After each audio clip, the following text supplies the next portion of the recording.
My name is Jake Baxter. It's been a year now since the world as I knew it blew up in my face. I suppose that's not a fair thing to say. The world didn't just blow up. I blew it up myself. I pulled it down around me, and I walked away from the destruction. To my credit, I had help.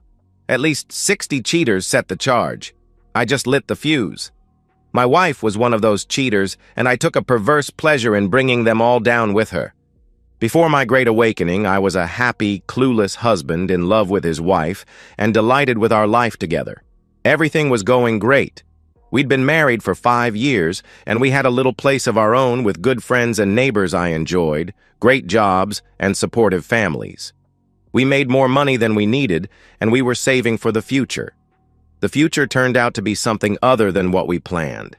I wish I could tell you something about us or our marriage that could make sense of this story, but the truth is, I cannot understand it myself. I married my college sweetheart. She was sweet and kind and funny. She was loving and affectionate. She was never the type to flirt with other men. She didn't dress provocatively, and I never doubted she was faithful to me. I work in a research and engineering lab that designs highly specialized electronics for NASA and the military. We jokingly call it Geek Central. The thing about most geeks is that we are very complicated at work, but we are very simple at home. What you see is what you get. There is no subterfuge because we're not good at it.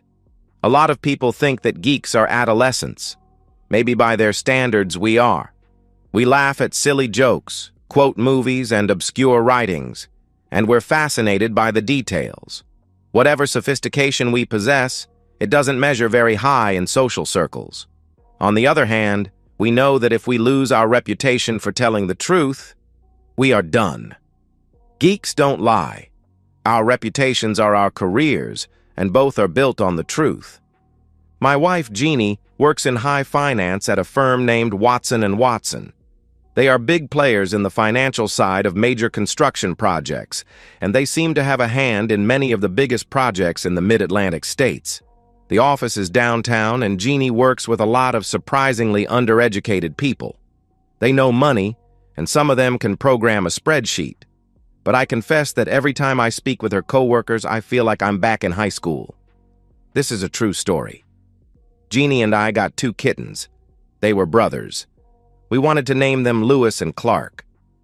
One of her coworkers actually said, "That's okay, but you really should name them after someone famous." You see what I mean? They're the cool kids, and I'm invisible. Jeannie and her coworkers are always working the angles, and if it's not written down, it doesn't mean anything. I never liked that about them, but I always figured it was her job and not her values. Boy, was I wrong. Where geeks think individually and come together to test their ideas, finance types think collectively. They identify with the group. The only time they think as individuals is when they are looking out for number one and trying to climb the office ladder. I didn't like a lot of them, but I didn't really hate them until the end. I got the first uncomfortable feeling at the office Christmas party. It was held at the Marriott Hotel across the street from my wife's office. Everyone mingled freely, and half the time, I didn't know whether I was speaking with an employee or a spouse. The booze was flowing free, and while standing by the bar, I overheard a woman say, "I'll have to run that past my work husband before I can commit to that." That was an odd thing to say. I wanted to spin around and see who said it, but I froze instead. A little voice in my head said, "Stop. Listen. Don't speak. Try to be invisible for just a moment." "Well, we'll all be off for the next week, but I guess it will keep until then. You know, that's a whole week without crossing the street." Both women laughed. "You could always have a minor emergency with an account." That got the 2 of them laughing harder. What did she mean by crossing the street? Were they thinking they had to return to work in the middle of the Christmas party? I don't know what I was hearing, but it bothered me. I remember thinking, boy, did I marry the right woman? Whatever they're thinking, it doesn't sound good. Then I let myself forget about it and returned to the party. I didn't give it another thought for about the next 3 weeks. Friday evening, I was coming up from our basement on carpeted stairs when I heard my wife say, "Okay, I'll get right on it. Hey, what's a wife for anyway?" Then she laughed. "Wife? What the hell is that?" I round the corner just as Jeannie is hanging up the phone. "What was that all about?" I asked. I did my best to say it without accusation. She jumped. I surprised her. "Oh, that was Henry Thomas. It's work. I need to get to the office tomorrow and we'll be working some late nights next week. An opportunity has come up to put together a funding package for a new apartment complex they're trying to put up on J Street." That conversation I overheard at the Christmas party came back to me. "Sounds like a minor emergency with an account," I said. Jeannie laughed. "I don't know if I'd call it an emergency, but it's an opportunity that's too good to pass up. We've both been working hard this year. I was hoping we could relax a little this month and spend more time together," I argued. "Sweetie, don't be like that. You have to grab these things when they present themselves, or you lose them forever. I'll make it up to you," she replied. "What's this wife talk? I thought you were my wife. How many husbands do you have?" I questioned. A flash of shock crossed her face. She didn't know that I'd heard her. She tried to cover it with a smile. "Just you, silly. It's something we say at the office. We team up to work the projects, and sometimes we joke that we see more of our partners at work than we see of our partners at home. It's just a little joke we have. Everybody says it." Jeannie was assuring to the point of condescension. She was smiling, but her hands were shaking. "I'll just go in for a few hours tomorrow to get the ball rolling, and then we'll have the rest of the weekend together." The rest of Friday night was quiet, and Jeannie left for the office Saturday morning as if it were a regular work day, except for the casual clothes. The rest of the weekend together didn't start until after 7 p.m. Saturday night. Don't get me wrong, I understand hard work and deadlines. I just don't like secrecy, and I was sensing there was a lot more secrecy in my marriage than I had suspected. I thought a lot about secrecy that Saturday while I waited for Jeannie to get home. Even though I was always telling her stories about work, or stories I'd heard at work, I began to realize that she never talked about her job. It was like she had two lives, one at work and one at home. I had never before realized just how much she had walled off that part of her life from me. When my wife finally did get home Saturday night, she went straight to the shower and I started some steaks on the grill. I couldn't stop thinking about that wife remark. Even if it were innocent, it made me bristle. I didn't like it one damn bit. Two phrases from that Christmas party kept echoing in my head.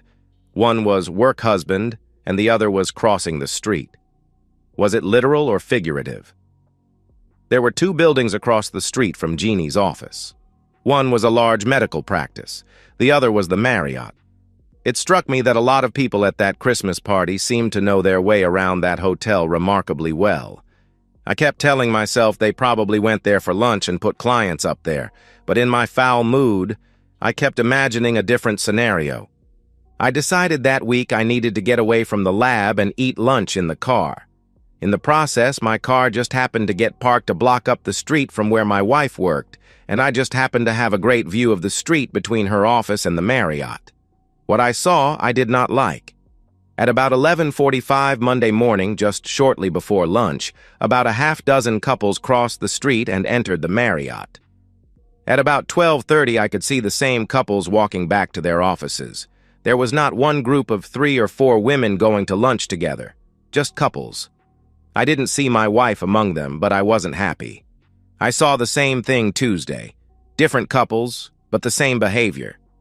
I knew I couldn't go into the Marriott and watch the lobby. Too many people could recognize me, not the least being my wife if she saw me. I needed help.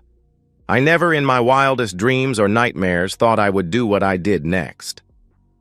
That same afternoon, I hired a private detective named Harvey Madison. I told him what I knew and what I needed to know, and then I gave him a photograph of my Jeannie. He told me to do the most impossible thing imaginable. He said, "Don't think about it. Just get back to your life and act normal. It's probably nothing, and if it is something, you'll know soon." I told him that I hoped I was wasting my money, and I returned to work. I wasn't wasting my money. Thursday morning, Harvey sat me down in his office to give me the bad news. My wife walked into the Marriott lobby at 11:45 on Wednesday morning with Henry Thomas's arm around her waist. They stopped at the desk just long enough to get the key and went straight to the 4th floor. They did not return until almost 12:40. Harvey Madison had a short and very confidential conversation with the desk clerk. My wife and her work husband were regular visitors to the hotel. Harvey's conversation with the front desk cost me a quick $300, and Harvey warned me that it was just a down payment. I wanted ironclad evidence, and that meant video from inside the room. I hated myself for what I was thinking, but my thoughts for my wife were turning very dark, very fast. To get what I wanted, the desk clerk would need to cooperate. Harvey would need to know what room Jeannie and her work husband would be using. Then he would rent the same room immediately before and immediately after their next visit, allowing Harvey to install a small video camera in the room. That meant 2 room rentals and a bribe. I could afford it, and I paid for it. I had a bad 7 days. I was trying to avoid Jeannie as much as possible, but she was asking me why I was acting so strangely. I just told her it was work, but I doubt I was fooling her. She wanted to make love, and I told myself that if I hadn't caught anything yet, I probably wouldn't. So we did. My heart wasn't in it. My only emotions were anger and pain. I felt like my marriage was dying, and I still had very little evidence with no explanation. I knew she was cheating, but I tried to tell myself not to judge until we had the room video. I had to see it to be sure. Harvey got the call from the clerk and rented the room for the next Wednesday morning and evening. I went to his office Thursday morning.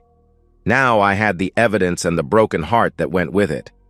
I watched a 40-minute video of my loving wife, the center of my universe, having intimacy with her work husband, Henry Thomas. The world as I knew it was ended. A geek's mind runs in strange directions sometimes. I remembered the old joke about the husband who comes home to find his wife cheating on him. He puts a gun to his head and says, "Don't laugh, you're next." I promised myself to do things in their proper order. They would pay, and I would walk away. Before that, I needed to get away for a few days. I could not be in the same house with her. I spoke with my boss and arranged for the rest of the week off. If anyone asked, I was needed down at Wallops for the weekend. I went home, packed a bag, left a note, and headed west. I had a childhood friend, David, who lived about an hour past Baltimore, and he agreed to put me up for the weekend. I counted my blessings that I did not cross paths with Jeannie while I was home.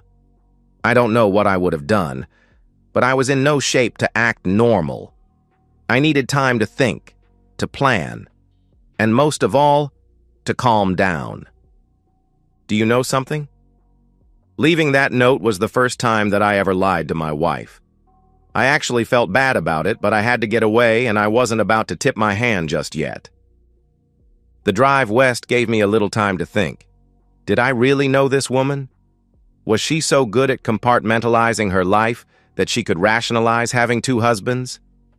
I knew one thing for sure. My wife had confused trusting for stupid. I was never stupid, and lying to a husband who trusts you completely is no great trick at all. Now the days of trust were behind me. My marriage was dead, and all that remained was the funeral. The thing about childhood friends is that they know you completely. They knew who you were then, who you are now, and what you're thinking all the time. You can't hide from them. My friend read my face not 2 minutes after I walked through his door. I told him the news, and like good friends are supposed to do, he got as angry as I already was. It was his wife, Marie, who tried to calm us both down and make us think. She didn't defend Jeannie. She just wanted me to know for certain what I wanted and not go off half-cocked. Make no mistake, for a true understanding of the social contract, you need a woman's point of view. Where I was angry at my wife and her work husband, her focus was on all the other women who worked in that shop. In her mind, it's the women that control intimacy, and every woman there was either participating in the behavior or turning a blind eye to it. She said, "Men are pigs, and it's up to the women to civilize them. Then she smiled at her husband, who reluctantly agreed. I want to bring them all down. I'm divorcing my wife, that lying, cheating woman. She's betrayed me, and obviously not for the first time. But I want to hurt them all. I want to make her Mr. Henry Thomas wish he was never born with a tool, and I want every cheater in that office to regret every day they crossed that road to cheat. Marie was trying to talk sense to me. Make very sure you're ready for the fallout. There may be a reason for this that you don't know. Maybe she'll regret her actions so much that she'll never do it again. You loved this woman enough to marry her. Do you want to throw it all away now? Think about it. I pulled out the video, and they watched it with me. Henry Thomas was a paper pusher. His work was the business of money. Where I went running after work, he went to expensive restaurants. Henry Thomas was soft. For 40 minutes, we watched my wife give herself to her work husband. It was humiliating. She was smiling, even laughing, but I was dying. Henry Thomas wasn't anything special. He was also average. He didn't last forever. He wasn't even particularly rhythmic. The odd thing was that most of the conversation centered on work. As they got undressed, they talked about the ongoing project, and as they got dressed later, they talked about the afternoon schedule. When the video ended, there was silence in the room. I turned to Marie and asked, "How long should I think about it?" She just shook her head, hugged me, and started preparing dinner. David grew up to be a lawyer. I know, but he's a friend, so I forgave him. His wife teaches high school science. Both have surprisingly analytical minds. We talked a lot that weekend, and with their help, I formulated a plan. I called Harvey and filled him in on what I wanted. It was going to cost me, but if I was patient, it could be done. We decided to divide my wife's office into two groups. There was management and those who worked closely with Jeannie. That was one group of about 10 people plus their work spouses. I wanted them to be not just burned, I wanted them incinerated. The rest would feel the heat, but I wouldn't spend my savings burning them. Harvey would get video cameras into the rooms of management and the targeted co-workers. The rest would be filmed coming and going through the lobby. When I was ready to file the divorce papers, I would sue the company and share what I had with the spouse of every employee there. I spent a lot of time that weekend wondering if I'd missed the signs. There must have been signs. She never seemed unloving. She was supportive when I described my work. Could she really live two lives without guilt? Was she a sociopath? Her nervous reaction when I asked her about the wife remark that first Friday told me she knew right from wrong, or at least she knew there could be consequences for her actions. I couldn't figure out how anyone could live two lives without a nervous breakdown. Sometime during the course of the weekend, it occurred to me that by leaving town, I had given Jeannie and her work husband the perfect opportunity to use our home for their tryst. I thought about it, got mad, and then realized it did not matter one bit. I was divorcing her regardless of her actions now. I'd leave her the damn bed just in case and take what I wanted of the rest. I steeled myself for the coming deception, and I drove home Sunday night. In order to save a few bucks, we decided not to video any of the work spouses in their hotel rooms more than once. The exception would be my wife and her Mr. Thomas. That cut down on the room rentals, and it would just be 2 hours each day for Harvey's people. Where Jeannie was concerned, I wanted to cut off any claim of, it was only the one time. It took just 2 weeks to get all that I wanted. I hated those weeks. I know that some will say, wasn't once enough? Sure, it was. But I wanted revenge on the entire office. Everyone who knew my wife was cheating and said nothing to me, and that took a little longer. Most work spouses seemed to sneak away once each week. A few crossed the street more often, and some maybe less. We didn't catch them all, but we caught enough. Jeannie and her work husband were on an every Wednesday schedule. I decided to work late a lot of nights, but that wasn't enough. It hurt too much to be home. I arranged another emergency trip to Wallops on Thursday, but in reality, I stayed at a hotel near work that night. Friday night, I drove west to visit David and Marie again, and then on Monday night, I stayed at the hotel again. Jeannie began to complain that I was ignoring her, and at least for my part, the relationship turned frosty. She had no idea how frosty. For whatever reason, she tried to keep up a normal relationship at home, but I wasn't much help, and it began to show in her overall demeanor. I started sleeping in the guest room and getting out of the house early. I could have my deadlines at work, too. She may have thought that our marriage was in trouble, or maybe she bought my excuses, or maybe she just didn't care. Either way, it didn't stop her Wednesday lunches with her work husband. If anything, their lunch breaks got longer.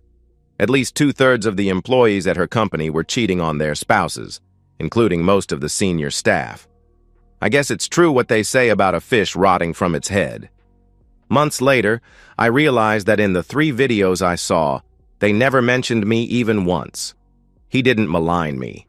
She didn't mention me, complain about me, or need to defend me. She wore her wedding rings, which angered me further, but it was as if I didn't exist. I just wasn't a consideration in that part of her life. There was tenderness between the two lovers, but in an odd sense, there was no real intimacy. They shared a deeper connection than casual partners, but it fell short of true love.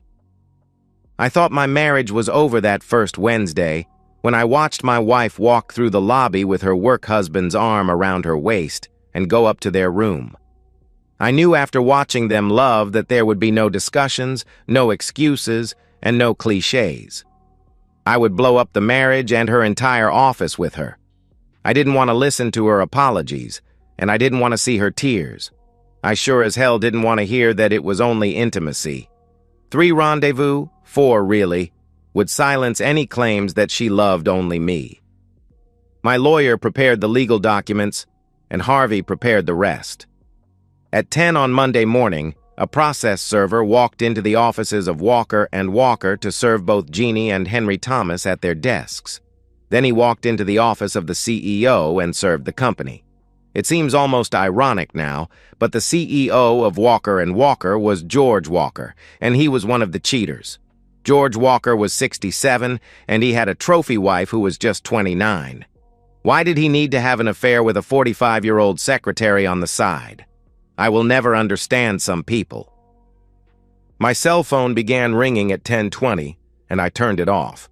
Once that was done, 5 of Harvey's operatives began delivering manila envelopes to the real spouses of every employee at the company. Some got photographs, some got videos, and they all got detailed reports that they could use in divorce proceedings. Henry Thomas's wife received an especially large envelope. Others simply received letters informing them of what was going on at the offices of Watson & Watson in case they wanted to have a heart-to-heart with their spouse when they got home. They all got a short note saying, "In the interest of full disclosure, you can thank Jeannie Baxter for bringing this to our attention." I wondered how many friends my cheating wife would have on Tuesday morning. Watson & Watson disappeared almost overnight. My lawsuit against the company was followed by no fewer than 20 more. Divorces spread across the office like a firestorm. Even some of the marriages where we never found evidence of cheating did not survive. Management tried to fire anyone tainted by the scandal, only to face their own involvement in the mess. Those who were innocent left almost as fast, hoping to preserve their own reputations. The press got wind of the debacle, and 2 weeks later, there was an article about the firm that featured the phrase, "work spouses." I wonder where they got that. I bet it was just some geeky husband who didn't understand how the real world worked. Business dried up shortly after that, and the office closed within 2 months. The office building stood empty for almost a year. I did eventually sit down with Jeannie at my lawyer's office. She cried a lot.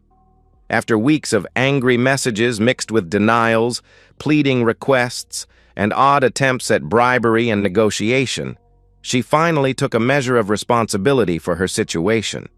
She said she got caught up in the excitement and the culture of high finance.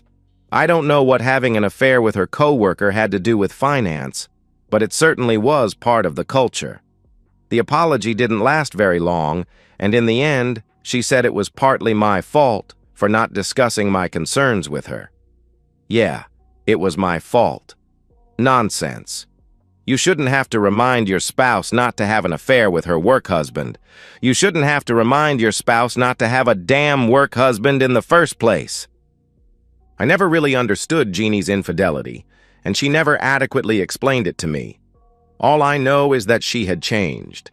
The bright-eyed and seemingly truthful girl with an interest in business had become a duplicitous and highly deceptive cheat who seemed to live by the slogan, "If he doesn't know, it won't hurt me." Harvey told me that they only got together on Wednesdays during their lunch hours. They had not used my absence from home that weekend as an opportunity to meet. She seemed to have some strange sense of dual marriage that limited her cheating, but didn't eliminate it. Harvey tried to explain to me that he thought it was some kind of sick bonding ritual. A perverse corporate culture had evolved at Watson & Watson, where team building meant having an affair with their co-workers. There was some kind of warped fidelity at play, where the employees only had intimacy with one person, and that was usually whoever they worked most closely with. He thought that they believed they were just smarter and superior to everyone else. Whether it was a secret shared by all that led to a risk they shared together, or a warped social contract, I never understood. I wish I could say that I stopped caring as well, but I have never stopped caring either about my marriage to Jeannie or the circumstances that led to my divorce from her. I could spend my life trying to understand these people, or I could just walk away. I chose the latter. I had my revenge, but it didn't turn out quite as I planned. I won my lawsuits, but the company accounts were empty, and Henry Thomas lost almost everything in the divorce. My own actions had rendered the company and Thomas incapable of paying off the legal findings against them. How's that for irony? My wife lost her job and wanted alimony when I divorced her. My lawyer argued her unemployment was the direct result of her infidelity, which led to the divorce, and she didn't get her alimony. Even the wounded spouses of cheaters resented me for disrupting their lives with the unpleasant truth. They seemed to blame me almost as much as they blamed their cheating spouses. It's a big city. I can live without their love, but I didn't see it coming. One spouse surprised me more than the others. Sheila Thomas walked up to me at a bar one night. She was remarkably attractive and should have been more than enough for any man. I was still on my first beer. She introduced herself, sat down beside me, and placed her hand on my Well, she had my attention. "I'm divorcing my husband, but I want more revenge than that. I want to tell him that I slept with his affair woman's husband. Will you help me do that, Mr. Baxter? How about it, Jake? Will you help me and join in humiliating the man who had an affair with your wife?" I wasn't sure what I thought about the word defile, but I decided I would help her, and I did my level best to do exactly that long into the night. I did tell you I was sleeping in the guest room for 2 weeks before I served my wife, so I was due for some release. I was feeling dehydrated and needed to drink water every hour. When she left early the next morning, Sheila said she was headed home to rub her husband's face in it. She laughed and promised that I would soon. Jeannie's family was furious with me for a time, so I sat them down and I showed them the video. They wept, apologized, and wept some more. In the end, they didn't hold me responsible for the divorce, although they did try to convince me to give her a second chance. I couldn't. There was no forgiveness in me, and for the life of me, I could not remember her asking me to forgive her. She had turned my heart to stone, and it remained that way for over a year. At some point during the divorce, when I was telling my friends at work what happened, it occurred to me that all my skills went to naught when I needed to catch my cheating wife. I am a high-tech electronics expert, but she was caught eating a sandwich in a parked car, a bribe to the desk clerk, and some miniature video cameras you can buy online. I also thought about how easy it was to catch them and how easily they could have hidden it. I overheard 2 conversations and it clicked. After that, it was all in plain sight. Couples crossing the street didn't even try to hide their involvement. What hubris. As they say in the suburbs, what would the neighbors think? I mean, people had to know. It's almost a wonder they got away with it for so long. I started to wonder if the world I lived in bore any resemblance to the world around me. Was everyone doing this? Where I worked, anyone who claimed to be a player was unmarried and only dating his right hand. Once again, I knew I was back at the geeks table, trying to understand the cool kids. I do see Jeannie every now and then on the streets or in the stores. I don't stop to talk with her and I don't know what she's doing. When she sees me, she looks as if she wants to cry. I never look at her for long. The sight of her still breaks my heart. I turn away and she knows better than to approach me. I'm no longer the man she married. The life I knew is gone, and I am starting over. Like I said, I lit the fuse and I blew it up. Little did I know that the shrapnel would tear my own heart to pieces. And that's the end of today's story. If you enjoyed it, please give this video a thumbs up and drop a comment below. Your support helps the algorithm push my content further. If you're new to the channel, don't forget to hit that subscribe button. It really helps me keep creating more stories for you. Thanks for watching, and I'll see you in the next one.